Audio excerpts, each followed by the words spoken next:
ನಮಸ್ಕಾರ ವೀಕ್ಷಕರೇ, ಬಿಪಿ ನ್ಯೂಸ್ಗೆ ಸ್ವಾಗತ. ನಾನು ರಾಧಿಕಾ ಆರ್. ನೀವು ನೋಡುತ್ತಿರುವಂತಹ ಬಿಪಿ ನ್ಯೂಸ್ ಕರ್ನಾಟಕ ವತಿಯಿಂದ ಹಮ್ಮಿಕೊಂಡಿರುವಂತಹ ಈ ನಮ್ಮ ಕಾರ್ಯಕ್ರಮ ಪಂಚಾಯಿತಿ ಪವರ್ ಟಾಕ್. ಈ ನಮ್ಮ ಕಾರ್ಯಕ್ರಮಕ್ಕೆ ವಿಶೇಷ ಅತಿಥಿಯಾಗಿ ಇದೀಗ ಕಾಂಗ್ರೆಸ್ ಆಕಾಂಕ್ಷಿಯಾಗಿರುವಂತಹ ಸೂರ್ಯನಾರಾಯಣ ಅವರು ನಮ್ಮ ಕಾರ್ಯಕ್ರಮಕ್ಕೆ ಆಗಮಿಸಿದ್ದಾರೆ. ಮೊದಲನೇದಾಗಿ ಅವರ ಜೊತೆ ಮಾತನಾಡೋಣ, ಬನ್ನಿ. ನಮಸ್ಕಾರ ಸರ್. ನಮಸ್ಕಾರ. ಮೊದಲನೇದಾಗಿ ನಮ್ಮ ಬಿಪಿ ನ್ಯೂಸ್ಗೆ ಸ್ವಾಗತ. Thank you madam. ಸರ್, ಮೊದಲನೇದಾಗಿ ನಿಮ್ಮ ಕಿರು ಪರಿಚಯವನ್ನ ನಮ್ಮ ವೀಕ್ಷಕರಿಗೆ ಮಾಡಿಕೊಳ್ಳಿ. ನನ್ನ ಹೆಸರು BM ಸೂರ್ಯನಾರಾಯಣ ಅಂತ ಹೇಳಿ. ನಾವು ಕಾಂಗ್ರೆಸ್ ಆಕಾಂಕ್ಷಿ ಆಗಿದ್ದೀವಿ ಮೋಕ ಕ್ಷೇತ್ರದಿಂದ. ಈಗ ಮುಂದೆ ಬರ್ತಕ್ಕಂಥ ಜಿಲ್ಲಾ ಪಂಚಾಯತಿ ಚುನಾವಣೆಗೆ ಮೋಕ ಕ್ಷೇತ್ರದಿಂದ ಸ್ಪರ್ಧಿಸಬೇಕು ಹೇಳಿ ಇಚ್ಛಿಸ್ತಿದ್ದೇನೆ. ಸರ್, ಅದೇ ರೀತಿ ನಿಮ್ಮ ಬಾಲ್ಯ ಜೀವನವನ್ನ, ಅದೇ ರೀತಿ ನೀವು ಯಾವ ರೀತಿ ನಿಮ್ಮ ಶಿಕ್ಷಣವನ್ನು ಸ್ಟಾರ್ಟ್ ಮಾಡಿದ್ರಿ, ಅದರ ಹಿನ್ನೆಲೆ ಬಗ್ಗೆ ನಮಗೆ ತಿಳಿಸ್ತೀರಾ? ಶಿಕ್ಷಣ ಬಗ್ಗೆ ಅಂದರೆ ನಾವು ಓದಿರೋದು scent Philomena school 1 to 7th, ಮತ್ತು 8th 9th 10th scent John's ಓದಿರೋದು. ಆಮೇಲೆ ಡಿಪ್ಲೊಮಾ ಮಾಡಿದ್ದೆ ಬಳ್ಳಾರಿನಲ್ಲಿ ಓದಿರೋದು. ಸೊ ಅದಾದ ನಂತರ ಏನಾದರೂ ವರ್ಕ್ ಏನಾದರೂ ಮಾಡಿದ್ರಾ ನೀವು? ವರ್ಕ್ ಅಂದರೆ ಗುತ್ತಿಗೆದಾರ ಕೆಲಸ ಮಾಡ್ತಿದ್ದೆ, ಸಿವಿಲ್ ವರ್ಕ್ ಮಾಡ್ತಿದ್ದೆ PWDಯಲ್ಲಿ. ಹಾಗಾಗಿ ಬಿಸ್ನೆಸ್ ಮಾಡ್ತೀನಿ. ಸೊ ಹಾಗಾದ್ರೆ ನೀವು ನಿಮ್ಮ ಎಜುಕೇಶನ್ ಮುಗಿದ ತಕ್ಷಣ ನೀವು ಬಿಸ್ನೆಸ್ನ ಮಾಡಿದ್ರಿ. ಓಕೆ, ಹಾಗಾದ್ರೆ ನೀವು ರಾಜಕೀಯಕ್ಕೆ ಬರೋದಕ್ಕೆ ಏನ್ ಮೂಲ ಕಾರಣ? ರಾಜಕೀಯಕ್ಕೆ ಬರ್ಬೇಕಂತಂದ್ರೆ ನಮ್ಮ ತಂದೆಯರೇ ನಾನು ಪ್ರೇಮಿತೆ. ನಮ್ಮ ತಂದೆಯರ ಒಂದು ಆಶೆ, ನಮ್ಮ ತಂದೆಯರ ಒಂದು ಆಕಾಂಕ್ಷೆ, ಆಸೆಗಳು ಏನಿದಾವೋ ಅವರಿಂದ ನಾನು ಓಡಾಟನ ಜಾಸ್ತಿ ನಮ್ಮ ತಂದೆಯರಿಂದಾನೆ. ಹಂಗಾಗಿ ಆ ರಾಜಕೀಯ ಹುಚ್ಚು ನಮಗೂ ಬಂದ್ಬಿಟ್ಟೈತೆ. ಸೊ ಹಂಗಾಗಿ ನಾವು ರಾಜಕೀಯ ಮಾಡ್ಬೇಕಂತೇಳಿ ಅವ್ರ ಒಂದು ಮಾರ್ಗದರ್ಶನದಲ್ಲಿ ಹೋಗ್ತಾ ಇದೀವಿ ಈಗ. ಹಾಗಾದ್ರೆ ಈ ರೀತಿ ನಿಮ್ಮ ಒಂದು ನಿರ್ಧಾರಕ್ಕೆ ನಿಮ್ಮ ತಂದೆ ಸ್ಫೂರ್ತಿ ಅಂತ ಹೇಳ್ತೀರಾ? Okay, good. ಸೊ ಹಾಗಾದ್ರೆ ಸರ್, ನೀವು ಸಮಾಜದ ಸೇವೆಯಲ್ಲಿ ಯಾವ ರೀತಿ ಕಾರ್ಯಗಳನ್ನ ಮಾಡಬೇಕು ಅನ್ನೋದು ನಿಮ್ಮ ಆಲೋಚನೆ ಇದೆ? ರಾಜಕೀಯವಾಗಿ ಈಗ 4 ಜನಕ್ಕೆ ಸಹಾಯ ಆಗಂತ ಕೆಲಸ ಮಾಡಬೇಕು. ಒಂದು ನನ್ನ ಮೇನ್ ಇಂಟೆನ್ಷನು ಎಜುಕೇಶನ್. ಗ್ರಾಮೀಣ ಭಾಗದಲ್ಲಿ ಎಜುಕೇಶನ್, ಕುಡಿಯೋ ನೀರು, ಒಳ ಚರಂಡಿ ವ್ಯವಸ್ಥೆ, ಇದೆಲ್ಲ ರೀತಿಯಿಂದ ಫಸ್ಟ್ ಆದ್ಯತೆ ನಮ್ಮದು. ನಾನು 1999 ಗ್ರಾಮ ಪಂಚಾಯತಿ ಮೆಂಬರ್ ಆಗಿದ್ದೆ, ಅನ್ಕಂಟೆಸ್ಟ್, ಅವಿರೋಧವಾಗಿ ಆಯ್ಕೆ ಆಗಿದೆ ಕಾರೆಕಲ್ಲಿ ಗ್ರಾಮ ಪಂಚಾಯತಿಯಿಂದ, ನಮ್ಮ ಬ್ಯಾಲೆಚಿಂತ ಗ್ರಾಮದಿಂದ. ಸೊ ಹಂಗಾಗಿ ಅಲ್ಲಿ ಕಡು ಬಡವರಿಗೆ ಏನೇನು ಸಹಾಯ ಬೇಕಿತ್ತು ಎಲ್ಲ ರೀತಿಯಿಂದ ಸಹಾಯ ಮಾಡಿದ್ವಿ. ಜನತಾ ಮನೆ, SC ಕಾಲನಿಗೆ ರೋಡ್ಗಳು, ಕುಡಿಯೋ ನೀರು ವ್ಯವಸ್ಥೆ, ಚರಂಡಿ ವ್ಯವಸ್ಥೆ ನಮ್ಮ ಪೀರಿಯಡಲ್ಲಿ ಎಲ್ಲ ಮಾಡಿದ್ದೀನಿ ನಾನು. ಅದೊಂದು ಇದರಲ್ಲಿ ನಾವು ಮುಂದೆ ರಾಜಕೀಯ ಮಾಡ್ಕೊಂಡು ಹೋಗ್ತಿದ್ವಿ. ಸೊ ಅದೇ ರೀತಿ ಸರ್, ನೀವು ಯಾವ ಕ್ಷೇತ್ರದಿಂದ ಕಾಂಟೆಕ್ಸ್ಟ್ ಮಾಡಬೇಕು ಅಂತಿದ್ದೀರಾ ಕಾಂಗ್ರೆಸ್ ಪರವಾಗಿ? ಮೋಕ ಕ್ಷೇತ್ರದಿಂದ. ಮೋಕ ಕ್ಷೇತ್ರ, ಓಕೆ. ಅಂದ್ರೆ ತಿಳ್ಕೊಬೋದಾ ಏನಕ್ಕೆ ಮೋಕ? ಬಿಕಾಸ್ ಸುಮಾರು ಮೋಕ ಕ್ಷೇತ್ರ ಯಾಕೆ ಆಯ್ಕೆ ಮಾಡ್ಕೊಂಡಿದೆ ಅಂದ್ರೆ, ಪಕ್ಕದ ನಮ್ಮ ಹಳ್ಳಿ ಬ್ಯಾಲಚಿಂತೆ ಅಂತ ಮುಟ್ಟೂರು ಗ್ರಾಮದ ಸ್ವಂತೂರದು. ಮೋಕ ನಿಮ್ ಹುಟ್ಟೂರು? ಹಾಗಾದ್ರೆ ಮೋಕ ಪಕ್ಕಕ್ಕೆ ಗ್ರಾಮ ಬ್ಯಾಲಚಿಂತೆ ಅಂತೇಳಿ. ಸಂಘ ನಮ್ಗೆ ಅಲ್ಲೆಲ್ಲ ಓಡಾಟ ಜಾಸ್ತಿ. ಪ್ರತಿಯೊಂದು ಮನೆಯಲ್ಲೆಲ್ಲ ಗೊತ್ತಿದೆ ನಮ್ಗೆ, ಓಡಾಟನಿದೆ. ಪ್ರತಿಯೊಬ್ಬರು ಕಿರಿ ಪರಿಚಯ ಇದೆ, ಚಿಕ್ಕವರಿಂದ ದೊಡ್ಡವರವರೆಗೂ ಎಲ್ಲರೂ ಪರಿಚಯ ಇದ್ದಾರೆ. ಸೊ ಹಂಗಾಗಿ ನಮ್ಗೆ ಅಲ್ಲಿ ಓಡಾಟನೆ ಜಾಸ್ತಿ ಇದೆ. ನಮ್ಗೆ 4 ಜನಕ್ಕೆ ಸಹಾಯ ಮಾಡೋ ಇದು ಜಾಸ್ತಿ ಇದೆ ಅಂತೇಳಿ ಆ ಕ್ಷೇತ್ರ ಆಯ್ಕೆ ಮಾಡ್ಕೊಂಡಿದ್ದೀವಿ. ಸರ್, ನೀವು ಮಾತಾಡ್ತಾ ಹೇಳ್ತಾ ಇದ್ರಿ ನಿಮ್ಮ ತಂದೆ ಸ್ಫೂರ್ತಿ ಇದ್ದಾರೆ ಅಂತ ಹೇಳಿ.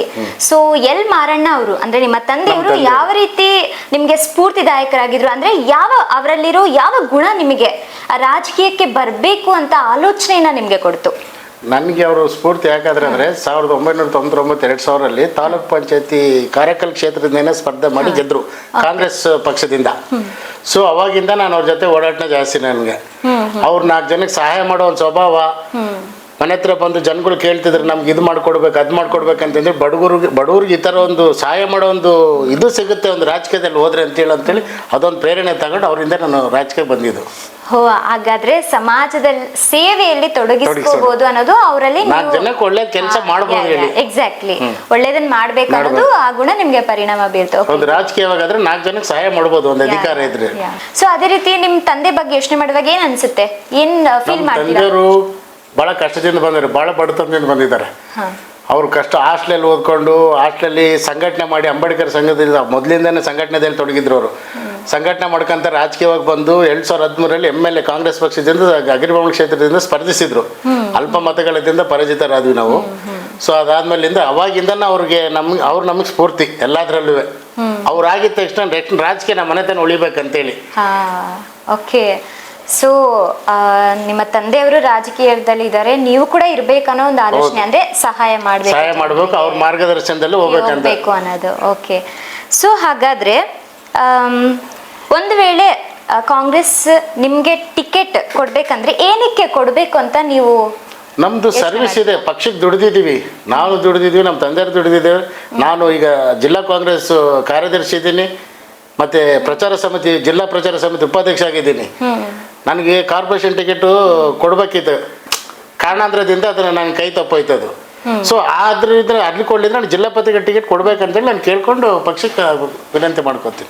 ಓಕೆ, ಸೊ ಒಂದ್ ವೇಳೆ ಕಾಂಗ್ರೆಸ್ ಪಕ್ಷದವರು ನಿಮಗೆ ಟಿಕೆಟ್ ಕೊಟ್ರೆ ಯಾವ ರೀತಿ ಅಭಿವೃದ್ಧಿಯ ಯೋಜನೆಗಳನ್ನ ತರಬೇಕು ಅಂತ ಇದ್ದೀರಾ ನಿಮ್ಮ ಕ್ಷೇತ್ರದಲ್ಲಿ? ನಮ್ಮ ಕ್ಷೇತ್ರದಲ್ಲಿ ಫಸ್ಟ್ ಎಜುಕೇಶನ್, ಗ್ರಾಮೀಣ ಭಾಗದಲ್ಲಿ ಮಕ್ಕಳಿಗೆ education important. Education, okay. Education ಆದ್ಮೇಲೆ ಬಸ್ ಫೆಸಿಲಿಟೀಸ್, ಮಕ್ಕಳಿಗೆ ಟೈಮ್ ಟು ಟೈಮ್ ಕಾಲೇಜ್ಗೆ ಹೋಗೋಕೆ ಬರೀ ಬಸ್ ಫೆಸಿಲಿಟೀಸ್, ಕುಡಿಯೋ ನೀರು. ನಾವು ಹುಡುಗರು ಇದ್ದಾಗ ನಮ್ಮೂರಲ್ಲಿ ಸಲ್ಮೆ ಅಂತ ಬರ್ತಿತ್ತು, 2 ಕಿಲೋಮೀಟರ್ ದೂರ ಹೋಗಿ ಉಸುಗಲ್ಲೆಲ್ಲ ತೆಗೆದು ನೀರು ಫಿಲ್ಟರ್ ಮಾಡಿ ತರ್ತಿದ್ವಿ. ಆ ಸಮಸ್ಯೆ ನೋಡಿದ್ವಿ ನಾವು. ಆ ಥರ ಸಮಸ್ಯೆ ಆಗ್ಬಾರ್ದು ಅಂತೇಳಿ ಕುಡಿಯೋ ನೀರು ಸೌಲಭ್ಯ ಮನೆಗೆ ಒಂಥರ ಕೊಳೆತೇನ, ಯಾವುದು ಸಮಸ್ಯೆ ಇರಬಾರ್ದು ಕುಡಿಯೋ ನೀರಿಗೆ. ಅದೊಂದು ಮೇನ್ ಇದು, ಮತ್ತೆ ಒಳಚರಂಡಿದು, ಅದೊಂದು ಫಸ್ಟ್ ನಮ್ಮ ಆದ್ಯತೆ. ಸೊ ಒಂದ್ ವೇಳೆ ನಿಮಗೆ ಕಾಂಗ್ರೆಸ್ ಪಕ್ಷದವರು ಟಿಕೆಟ್ ಕೊಟ್ಟಿಲ್ಲ ಅಂದ್ರೆ ನೀವು ಬೇರೆ ಪಕ್ಷಕ್ಕೆ ಹೋಗ್ಬೇಕನ್ನೋ ಆಲೋಚನೆ, ಇಲ್ಲಾಂದ್ರೆ ಇಂಡಿಪೆಂಡೆಂಟ್ ಆಗಿ ನಿಲ್ಬೇಕಪ್ಪ ಅನ್ನೋ ಆಲೋಚನೆ ಏನಾದ್ರೂ ಇದೆಯಾ? ಇಲ್ಲ ಮೇಡಮ್, ಇಲ್ಲ. ನಾವು ಪಾರ್ಟಿ ವಿರುದ್ಧ ಹೋಗೋದಿಲ್ಲ. ಪಾರ್ಟಿ ಅದು ಏನು ಡಿಸಿಷನ್ ಮಾಡುತ್ತೋ ನಾವು ಪಾರ್ಟಿ ಪರ ಇರ್ತೀವಿ ನಾವು. ಓಕೆ, ಹಾಗಾದ್ರೆ ಸಾಮಾನ್ಯ ಕಾರ್ಯಕರ್ತನಾಗಿ ನಾವು ಪಕ್ಷದಲ್ಲಿ ಇರ್ತೀರಿ. ಸರ್, ನೀವು ಮೋಕದಲ್ಲಿ ನಿಮ್ಮ ಸ್ಪೆಸಿಫಿಕ್ ಕ್ಷೇತ್ರ ಏನಿದೆ, ಸೊ ಆ ಒಂದು ಕ್ಷೇತ್ರದಲ್ಲಿ ಯಾವ ರೀತಿ ಒಂದು ಕಾರ್ಯಗಳನ್ನ ಮಾಡಿದೀರಾ, ಅಭಿವೃದ್ಧಿ ಕಾರ್ಯಕ್ರಮಗಳನ್ನ ಮಾಡಿದೀರಾ? ಅಭಿವೃದ್ಧಿ ಕಾರ್ಯಕ್ರಮಗಳು ಮಾಡಿದ್ದೀವಿ ಅಂತಂದ್ರೆ ಮೇನ್ ನಮಗೆ ನಮ್ಮ ತಂದೆಯವರು ತಾಲೂಕ್ ಪಂಚಾಯತ್ ಇದ್ದಾಗ ಮೋಕೋಟು ಬ್ಯಾಂಕ್ ರೋಡ್ ಇರಲಿಲ್ಲ, ಕಾಲ್ನಡಿಗೆ ಹೋಗ್ಬೇಕಂದ್ರೆ ದಪ್ಪ ಕಲ್ಲು. ಸೊ ಹಂಗಾಗಿ ಅಲ್ಲಿ ನಮ್ಮ ತಂದೆಯವ್ರ ಪೀರಿಯಡ್ ಅಲ್ಲಿ ರೋಡ್ ಮಾಡಿಸಿದ್ದೀವಿ ಅಲ್ಲಿ, ಮೋಕಲ್ಲಿದೆ ಬ್ಯಾಲ್ಚಿಂತೆವರೆಗೂ. ಅದೊಂದು ಮಾಡಿದ್ದಾರೆ. ಕೆಲವು ಸ್ಮಶಾನಕ್ಕೆ ದಾರಿ ಇರಲಿಲ್ಲ, ಸ್ಮಶಾನಕ್ಕೆ ದಾರಿ ಮಾಡಿಕೊಟ್ಟಿದ್ವಿ. ಕೆಲವು ಡ್ರೈನೇಜ್ ಸಮಸ್ಯೆ ಇತ್ತು, ಮಳೆ ಬಂದ್ಬಿಟ್ರೆ ಅಂತ ಮನೆಗಳಲ್ಲಿ ನೀರು ನುಗ್ತಾ ಇತ್ತು. ಆ ಸಮಸ್ಯೆಗಳೆಲ್ಲ ಬಗೆಹರಿಸಿದ್ದೀವಿ ನಮ್ಮ ತಂದೆಯವರು ಅಧಿಕಾರದಲ್ಲಿದ್ದಾಗ. ಸೊ ಅದೊಂದು ನಾವು ಇಟ್ಕೊಂಡು ಎಲ್ಲ ರೀತಿಯಿಂದ ನಾವು ಅವ್ರನ್ನ ಅಭಿವೃದ್ಧಿ ಪಡಿಸೋಕ್ಕೆ ಹೋಗ್ತಿದ್ದೀವಿ. So good sir. ಅದೇ ರೀತಿ ನೀವು ಎಜುಕೇಶನ್ ವಿಷಯದಲ್ಲಿ ಏನು ಒಂದು ಬದಲಾವಣೆ ತರಬೇಕಂತ ಇಷ್ಟಪಡ್ತೀರಾ? ಬದಲಾವಣೆ ತರಬೇಕಂದ್ರೆ ಎಜುಕೇಶನ್ ಇಸ್ ಅ ಪವರ್. ಯಾವುದೂ ಇಲ್ಲ, ಎಜುಕೇಶನ್ ಮುಂದೆ ಯಾವುದೂ ಇಲ್ಲ. ನಾವು ಎಷ್ಟು 1000 ಕೋಟಿ ದುಡಿದ್ರು ಎಜುಕೇಶನ್ ಇಸ್ ಎಜುಕೇಶನ್. ದುಡ್ಡು ಕಳ್ತನ ಮಾಡ್ಬೋದು, ಒಡವೆ ಕಳ್ತನ ಮಾಡ್ಬೋದು, ಎಜುಕೇಶನ್ ಕಳ್ತನ ಮಾಡೋಕ್ಕಾಗಲ್ಲ. ಒಬ್ಬ ಬಡ ವಿದ್ಯಾರ್ಥಿ ಒಂದು ಒಳ್ಳೆ ಎಜುಕೇಶನ್ ತೊಗೊಂಡು ಅಂದ್ರೆ ಅದೇ ದೊಡ್ಡ ಆಸ್ತಿ ಅವ್ರಿಗೆ, ಆ ಮನೆಗೆ ಅವ್ರ ಮನೆತನಿಗೆ ಅದೇ ಆಸ್ತಿ. So first education is important.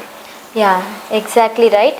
So ಅದೇ ರೀತಿ ಇವಾಗ ಎಷ್ಟೋ ಜನರಿಗೆ ಇವಾಗ ಮೋಕ ಅಂತ ನೋಡುವಾಗ ಎಷ್ಟೋ ಜನರಿಗೆ ಮನೆಗಳ ಕಟ್ಕೋಬೇಕಂತ ಇರ್ತಾರೆ, ಕಟ್ಕೊಳಕ್ಕಾಗಲ್ಲ. ಸೊ ಅಂತಹ ಪರಿಸ್ಥಿತಿಯಲ್ಲಿರೋ ಜನರಿಗೆ ಯಾವ ರೀತಿ ಸೌಲಭ್ಯವನ್ನ ನೀವು ಕಲ್ಪಿಸಿ ಕೊಡ್ತೀರಾ? ಮೇಡಮ್, ನಮ್ಮ ಸರ್ಕಾರದಿಂದ ಏನು ಸೌಲಭ್ಯ ಬರುತ್ತೋ ಫಸ್ಟ್ ಬಡವರಿಗೆ ಮನೆಗಳು, ಕಡು ಬಡವ್ರು ಏನಿರ್ತಾರೆ ಅವ್ರಿಗೆಲ್ಲ ಜನತಾ ಮನೆಗಳು ಪಂಚಾಯತ್ ಕಡೆಯಿಂದ ಇನ್ನು ಏನು ಸೌಲಭ್ಯ ಸಿಗ್ತದೆ ಅವ್ರಿಗೆ ಸೌಲಭ್ಯ ಮಾಡ್ಕೊಡ್ಬೇಕಂತೇಳಿ ಇರೋದು. ಓಕೆ, ಸೊ ಅದನ್ನ ಯಾವ ರೀತಿ ಅಭಿವೃದ್ಧಿ ಪಡಿಸ್ತೀರಾ? ಅಂದ್ರೆ ಯೋಜನೆಗಳನ್ನ ಯಾವ ರೀತಿ ತಗೊಂಡ್ ಬರ್ತೀರಾ? ಈಗ ನಮ್ಮ ಕಾಂಗ್ರೆಸ್ ಸರ್ಕಾರದಲ್ಲಿ ಏನು ಯೋಜನೆಗಳಿದಾವೆ ಆ ಯೋಜನೆಗಳು ಮುಂದಿಟ್ಕೊಂಡು ಜನಗಳ ಹತ್ರ ಹೋಗ್ತೀವಿ. ನಮ್ಮ ಮುಖಂಡರುಗಳ ಹತ್ರ ಜನಗಳ ಹತ್ರ ಮುಂದಿಟ್ಕೊಂಡು ಹೋಗಿ ಈ ಥರ ಇದೆ ಅಂತ ಹೇಳ್ತೀವಿ. ಅಧಿಕಾರ ಇದ್ದಾಗ ಅಷ್ಟು ಮಾಡಿ, ಈಗ ಅಧಿಕಾರ ಕೊಟ್ಟರು ಇನ್ನೂ ಜಾಸ್ತಿನೇ ಅವ್ರಿಗೆ ಸಹಾಯ ಮಾಡ್ತೀವಿ ಅಂತ ಹೇಳ್ತೀವಿ. ಓಕೆ, ಬೇರೆ ಕಡೆ ನಿಮ್ಗೆ ಏನಾದರೂ ರಿಸರ್ವೇಶನ್ ಬಂದ್ರೆ ಸೊ ನಿಮ್ಮ ಮನಸ್ಥಿತಿ ಮೋಕದ ಕಡೆನೇ ಇರುತ್ತೆ, ಇಲ್ಲಾಂದ್ರೆ ಬೇರೆ ಕಡೆ ಕೂಡ ಹೋಗ್ಬೋದಾ? ಮೇಡಮ್, ಮೋಕ ಫಸ್ಟ್ ಆಯ್ಕೆ ಮಾಡ್ಕೊಂಡಿರೋದಂದ್ರೆ ನಾನು ಹುಟ್ಟೂರಿದ್ದಂಗೆನೆ ಹಾಡು ಬೆಳೆದಿರೋರು, ನಾವು ನಡ್ಕೊಂತ ಬರ್ತಿದ್ವಿ. ನಾವು ಮೋಕ ಬ್ಯಾಲ್ಚಿಂದ ನಥಿಂಗ್ ಬಟ್ ಒಂದೇ ಊರಿದ್ದಂಗೆ. ಸೊ ಹಂಗಾಗಿ ನನಗೆ ಅದು ಹುಟ್ಟೂರಿದ್ದಂಗೆ ನನಗೆ ಮೋಕ ಫಸ್ಟ್ ಪ್ರಿಫರೆನ್ಸ್. ಒಂದು ವೇಳೆ ಅಲ್ಲಿ ಏನಾರ ರಿಸರ್ವೇಷನ್ ಏನಾರ ಇದಾಯ್ತು ಅಂತಂದ್ರೆ, ಬೇರೆ ಕಡೆ ಬಂತು ಅಂತಂದ್ರೆ ನಾನು ಅಲ್ಲಿನೂ ಆಕಾಂಕ್ಷೆಯಾಗಿ ಇರ್ತೀನಿ. ಓಕೆ, ಸೊ ನೀವು ಮಾತಾಡುವಾಗೆಲ್ಲ ಕೂಡ ನಿಮ್ಮ ತಂದೆ ಬಗ್ಗೆ ಹೇಳ್ತಾ ಇದ್ರಿ, ತುಂಬಾ ಖುಷಿ ಆಯಿತು ನನಗೆ. ಸೊ ನಿಮ್ಮ ತಂದೆ ಬಗ್ಗೆ ನೀವು ಹೇಳುವಾಗ ಸೊ ಯಾವ ರೀತಿ ನಿಮ್ಮ ತಂದೆಯವರು ರಾಜಕೀಯದಲ್ಲಿ ಓಡಾಡುವಾಗ ಹೋಗುವಾಗ, ಸೊ ಅಧಿಕಾರವನ್ನ ಸ್ವೀಕರಿಸುವಾಗ ಸೊ ಯಾವ ರೀತಿ ನೀವು ಅದರಲ್ಲಿ ಪಾಲ್ಗೊಳ್ತಾ ಇದ್ರ, ನಿಮ್ಮ ಒಡನಾಟ ಅದರಲ್ಲಿ ಯಾವ ರೀತಿ ಇತ್ತು, ಅದೇ ರೀತಿ ಏನು ಅವರಲ್ಲಿ ಪ್ರಭಾವ ಬೀರ್ತು ನಿಮಗೆ? ಅವರೊಂದು ಜನಸೇವೆ, ಅವರೊಂದು ಪಕ್ಷ ನಿಷ್ಠೆ, 4 ಜನಕ್ಕೆ ಸಹಾಯ ಮಾಡೋ ಸ್ವಭಾವ. ರಾಜಕೀಯವಾಗಿ ಎಲ್ಲ ರೀತಿಯಿಂದ ಸಹಾಯ ಮಾಡ್ಬೋದು, ಒಂದೇ ಇದಕ್ಕೆ ಸೀಮಿತ ಅಲ್ಲ. ರಾಜಕೀಯ ಅಧಿಕಾರ ಕೈಯಾಗೈತೆ ಅಂತಂದರೆ ಸರ್ವಾಂಗ ಜನಗಳಿಗೆ ಸಹಾಯ ಮಾಡ್ಬೋದು ಎಲ್ಲರಿಗೂ. ಸೊ ಆ ಪ್ರೇರಣೆಯಿಂದ ಒಂದು ರಾಜಕೀಯ ಅಧಿಕಾರ ಬರಬೇಕು, ಅಧಿಕಾರ ಇರಬೇಕು ಅನ್ನೋದು ಇದಕ್ಕೆ ಅವರೊಂದು ಮಾರ್ಗದರ್ಶನದಲ್ಲಿ ಇವಾಗ ನಾವು ಅವ್ರು ನಡೀತಿರೋದು ಕೂಡ. ಖುಷಿ ಆಯ್ತು ಸರ್ ನೀವು ಹೇಳಿದ ವಿಷಯ ಕೇಳುವಾಗ. ಅದೇ ರೀತಿ ಸೊ ನಿಮ್ಮ ತಂದೆಯವರಿಗೆ ಯಾವ ರೀತಿ ಅಭಿಪ್ರಾಯ ಇತ್ತು ನೀವು ರಾಜಕೀಯಕ್ಕೆ ಬರಬೇಕು ಅಂದ್ರೆ ಅವರ ಮನಸ್ಥಿತಿ ಯಾವ ತರ ಇತ್ತು? ಅವ್ರಿಗೂ ಒಂದು ಆಸೆ, ಹಾ ಅವ್ರು ಆದ ತಕ್ಷಣ ನಾನು ರಾಜಕೀಯದಲ್ಲಿ ಇರ್ಬೇಕನ್ನೋದೊಂದು ಆಸೆ ಅವ್ರಿಗೆ. ಹಾ ಸೊ ಹಂಗಾಗಿ ಅವರು ರಾಜಕೀಯ ನನಗೆ ಸಂಪೂರ್ಣ ಬೆಂಬಲ ಮಾಡಿದ್ದಾರೆ, ಸಂಪೂರ್ಣ ಬೆಂಬಲ ಕೊಡ್ತಿದ್ದಾರೆ ಕೂಡ. ಓಕೆ. ನನ್ನ ರಾಜಕೀಯ ಗುರು ಅವರೇ, ಆದರ್ಶನೂ ಅವರೇ. ನೀವು ತಂದೆ ಬಗ್ಗೆ ಮಾತಾಡ್ತಿದ್ರೆ ನಿಮ್ ಕಣ್ಣೇ ಹೇಳ್ತಾ ಇದೆ. ಹಾ, ಸೊ ನಿಮ್ ಕಣ್ಣಲ್ಲೇ ಗೊತ್ತಾಗ್ತಾ ಇದೆ ನಿಮ್ ತಂದೆ ಮೇಲೆ ನಿಮ್ಗೆ ಎಷ್ಟು ಪ್ರೀತಿ ಇದೆ ಅಂತೇಳಿ. ಸೊ ಏನಾದ್ರು ನಿಮ್ ತಂದೆ ಜೊತೆಗೆ ಸ್ವೀಟ್ ಮೆಮೊರೀಸ್ನ ನೀವು ಹಂಚ್ಕೊಳ್ಳಿ. ತಂದೆ ಅಂದ್ರೇನೆ ಒಂದು ಬೆನ್ನೆಲುಬು. ಖಂಡಿತ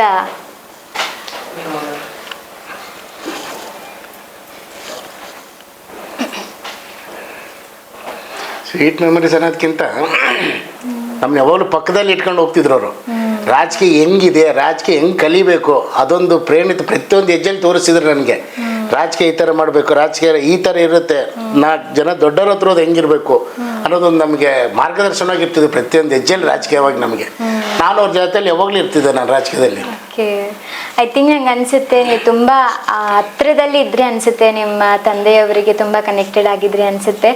ನಿಮ್ಮ ತಂದೆಯವರಾದ ಎಲ್ ಮಾರಣ್ಣ ಅವರನ್ನ ರಾಜಕೀಯವಾಗಿ ಕಟ್ಟಿ ಹಾಕುವಂಥ ಪ್ರಯತ್ನ ಮಾಡಿದ್ದಾರೆ. ಅದೇ ರೀತಿಯಾಗಿ ಅವರ ಮಗ ಅಂದರೆ ಸೂರ್ಯನಾರಾಯಣ, ನಿಮ್ಮನ್ನು ಕೂಡ ಅದೇ ರೀತಿ ರಾಜಕೀಯವಾಗಿ ಕಟ್ಟ ಹಾಕುವಂಥ ಪ್ರಯತ್ನ ಮಾಡ್ತಾರಾ? ಮೇಡಮ್, ಇದು ಕಟ್ಟಾಕ್ಬೇಕಂತ ಅನ್ಕೊಳ್ಳೋದೇನು ಯಾರ ಮನೆ ಆಸ್ತಿ ಅಲ್ಲ, ಯಾರ ಮನೆ ಮನುಷ್ಯರು, ಯಾರ ಮನೆ ಗುಲಾಮ್ರಲ್ಲ. ನಾವು ಪಕ್ಷದ ಶಿಸ್ತಿನ ಸಿಪಾಯಿಗಳು. ನಾವು ಪಕ್ಷ ನಂಬ್ಕೊಂಡಿರೋ ಜನಗಳು ನಂಬ್ಕೊಂಡಿಲ್ಲ. ನಾವು ಕಾರಣದಿಂದ ಬೆನ್ನದಿಂದ 100 ರಾಜಕೀಯ ಮಾಡಿದ್ರು ನಾವು ಅದನ್ನ ಯಾವುದು ಇದು ಮಾಡಿಲ್ಲ. ನಾವು ಪಕ್ಷ ವಿರೋಧ ಚಟುವಟಿಕೆನೂ ಮಾಡಕ್ ಹೋಗಿಲ್ಲ. ನಮ್ಮನ್ನ ಕಟ್ಟಾಗಕ್ಕೆ ಮಾಡಿದಾರೆ, ಇಲ್ಲ ಅಂತ ಹೇಳಿಲ್ಲ. ಆದ್ರೂ ನಾವು ಪಕ್ಷ ವಿರೋಧ ಚಟುವಟಿಕೆ ಯಾವುದು ಮಾಡಿಲ್ಲ, ಪಕ್ಷ ವಿರೋಧ ಮಾಡೋದೇ ಇಲ್ಲ. ಸೊ ವಿರುದ್ಧ ಮಾಡಲ್ಲ ಅಂತೀರಾ ಹಾಗಾದ್ರೆ? ಓಕೆ, ಪಕ್ಷ ನಮ್ಮನ್ನು ಇವತ್ತಿನ ನಾಳೆ ಕೈ ಹಿಡಿತದನ್ನ ಭರವಸೆ ಇದೆ ನಮಗೆ. ಸೂರ್ಯನಾರಾಯಣ್ ಸರ್, ಸೊ ನೀವು ನಮ್ಮ BP ನ್ಯೂಸ್ ವತಿಯಿಂದ ಹೈಕಮಾಂಡ್ಗೆ ಏನಾದರೂ ತಿಳಿಸ್ಬೇಕು ಅನ್ಕೊಂಡಿದ್ದೀರಾ? ನಾನು ತಿಳಿಸ್ಬೇಕು ಅನ್ಕೊಂಡಿದ್ದೀನಿ. ನಾವು ಪಕ್ಷದಲ್ಲಿ ನಿಷ್ಠೆಯಿಂದ ಇದ್ದೀವಿ. ನಾನು 1999 ಗ್ರಾಮ ಪಂಚಾಯತಿ ಮೆಂಬರ್ ಇದ್ದೀನಿ. ಅವತ್ತಿಗೆ ಪಕ್ಷಕ್ಕೆ ನಾನು ಓಟ್ ಹಾಕಿದ್ದೀನಿ. ನಿರಂಜನ್ ನಾಯ್ಡು MLC ಎಲೆಕ್ಷನ್ ಇದ್ದಿದ್ರು. MLC ಎಲೆಕ್ಷನ್ಗೆ ನಮ್ಮ ಗ್ರಾಮ ಪಂಚಾಯತಿಯಿಂದ ನಾನು ಅವತ್ತೇ ಓಟ್ ಹಾಕಿದ್ದೀನಿ ಕಾಂಗ್ರೆಸ್ಗೆ. ಅವತ್ತಿಂದ ಇಲ್ಲವರೆಗೂ ನಾವು ಪಕ್ಷಕ್ಕೆ ಒಂದೇ ರೀತಿ ಶಿಸ್ತಿನ ಸಿಪಾಯಿಯಾಗಿ ದುಡ್ಕೊಂತ ಬಂದಿದ್ದೀನಿ, ನಾನು ನಮ್ಮ ತಂದೆಯವರು. ಸೊ ನಾವು ನಮ್ಮ ನಿಷ್ಠೆ, ನಮ್ಮ ದುಡ್ದಿರೋ ಪಕ್ಷಕ್ಕೆ ಅದನ್ನ ನಾವು ಮನೆಗೊಂಡು ನಮಗೆ ಅವಕಾಶ ಮಾಡಿಕೊಡ್ಬೇಕು. ಎಡಗೈ ಪಂಗಡದವ್ರಿಗೊಂದು, ಮಾದಿಗ ಪಂಗಡದವರಿಗೆ ಅವಕಾಶ ಮಾಡಿಕೊಟ್ಟು ನಮಗೆ ಟಿಕೆಟ್ ಕೊಡ್ಬೇಕೇಳಿ ವಿನಂತಿಸ್ಕೊತೀನಿ. ನಾನು ಯುವಕರಾಗಿದ್ದೀವಿ, ಯುವಕರು ಕೊಡ್ಬೇಕಂತ ಕೇಳ್ತಿದ್ದೀನಿ ನಾನು. ಸೊ ನೀವು ರಾಜಕೀಯದಲ್ಲಿ ಬರೋದಕ್ಕೆ ನಿಮ್ಮ ಫ್ಯಾಮಿಲಿ ಸಪೋರ್ಟ್ ಯಾವ ರೀತಿ ಇದೆ ಅಂತ ತಿಳ್ಕೊಬೋದಾ ಸರ್? ಫ್ಯಾಮಿಲಿ ಸಪೋರ್ಟ್ ಸಂಪೂರ್ಣವಾಗಿ ನನಗಿದೆ. ಫಸ್ಟ್ ನಮ್ಮ ತಂದೆಯವರು, ನಮ್ಮ ತಂದೆಯವರಾಗಿದ್ದ ತಕ್ಷಣ ನಮ್ಮ ಶ್ರೀಮತಿಯವರು ವೀಣಾ ಅಂತೇಳಿ, ಅವರು ನಮ್ಮನ್ನ ಎಲ್ಲೇ ಆಚೆ ಹೋದ್ರು, ಮೀಟಿಂಗ್ ಹೋದ್ರು ಬಂದ್ರು ನಾವು ಎದ್ದು 12 ಗಂಟೆ ಆಗಿಲ್ಲ 1 ಗಂಟೆಗೆ ಫೋನ್ ಮಾಡ್ತಿರ್ತಾರೆ, ಎಲ್ಲಿದ್ದೀರಾ, ಬಂದ್ರ ಹೋದ್ರ ಅಂತ ಕೇಳ್ತಿರ್ತಾರೆ, ಊಟ ಮಾಡಿದ್ರ ಅಂತ. ರಾಜಕೀಯವಾಗಿ ಅವ್ರದ್ದು ಪೂರ ಬೆಂಬಲ ಇದೆ ನಮಗೆ. ನನ್ನ ಮಕ್ಕಳು ಅಷ್ಟೇ, ನಮ್ಮ ಅಕ್ಕವರು, ನಮ್ಮ ಬಾವರು ಎಲ್ಲರೂ ಅಷ್ಟೇ. ಅವ್ರು ಏನಂತಾರೆ, ನಿಮ್ಮ ತಂದೆ ಆಗಿದ ತಕ್ಷಣ ನೀನು ರಾಜಕೀಯವಾಗಿ ಬರ್ಬೇಕು ಮುಂದೆ ಅಂತ ಹೇಳ್ತಾರೆ. ಸೊ ಹಂಗಾಗಿ ಎಲ್ಲರೂ ನಮ್ಮನ್ನ ಬೆಂಬಲಿಸಿದ್ದಾರೆ ಮನೆಯಲ್ಲಿ. ಹಾಗಾದ್ರೆ ಫ್ಯಾಮಿಲಿ, ನಮ್ಮ ತಾಯಿ ಕೂಡ, ನಮ್ಮ ತಾಯಿನೂ ನಮ್ಮ ತಂದೆಗೆ ಫೋನ್ ಮಾಡಿದ್ರು, ನನಗೆ ಫೋನ್ ಮಾಡ್ತಿರ್ತಾರೆ, ಎಲ್ಲಿದ್ದೀರಾ, ಏನು ಮಾಡ್ತಿದ್ದೀರಾ, ಹೆಂಗಿದ್ದೀರಾ, ರಾಜಕೀಯವಾಗಿ ಏನು ಅಲ್ಲಿ ಏನು ಅಡೆತಡೆಗಳು ಇಲ್ಲದೆ ಆರಾಮಾಗಿ ಬರ್ತಿದ್ದೀರಾ, ಎಲ್ಲ ರೀತಿ ವಿಚಾರಿಸ್ಕೊತಾರೆ. ಕೊನೆಯದಾಗಿ ಸರ್, ನಮ್ಮ BP ನ್ಯೂಸ್ ಚಾನೆಲ್ ಕಾರ್ಯಕ್ರಮ ಹಮ್ಮಿಕೊಂಡಿದ್ದೀವಿ ನಾವು, ಪಂಚಾಯಿತಿ ಪವರ್ ಟಾಕ್. ಎಲ್ಲ ಆಕಾಂಕ್ಷಿಗಳನ್ನ, ZP ಆಕಾಂಕ್ಷಿಗಳನ್ನ ಕರೆಸಿ ಕಾರ್ಯಕ್ರಮನ ಮಾಡ್ತಾ ಇದ್ದೀವಿ. ಸೊ ಯಾವ ತರ ಇದ್ರ ಬಗ್ಗೆ ನೀವು ಹೇಳೋದಕ್ಕೆ ಇಷ್ಟಪಡ್ತೀರಾ? ತುಂಬ ಒಳ್ಳೆ ಕಾರ್ಯಕ್ರಮ ಇದು. BP ನ್ಯೂಸಿಂದ ಆಕಾಂಕ್ಷಿಗಳನ್ನ ಯಾರ್ಯಾರಿದ್ದಾರೆ ಅವರೆಲ್ಲ ಬಂದು ಸ್ವಲ್ಪ ಸಾಮಾಜಿಕವಾಗಿ ಹೊರಗೆ ಬರ್ತಿದ್ದಾರೆ.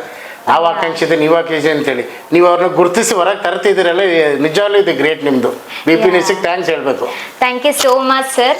So first of all once again thanks ಹೇಳ್ತೀನಿ. ಬಿಡುವಿಲ್ಲದ ಸಮಯದಲ್ಲಿ ಕೂಡ ಬಿಡುವು ಮಾಡಿಕೊಂಡು ನಮ್ಮ ಕಾರ್ಯಕ್ರಮಕ್ಕೆ ನೀವು ಆಗಮಿಸಿದ್ದೀರಾ. ಸೊ ನಿಮಗೆ ತುಂಬ ಹೃದಯ ಧನ್ಯವಾದಗಳನ್ನ ತಿಳಿಸ್ತೀನಿ.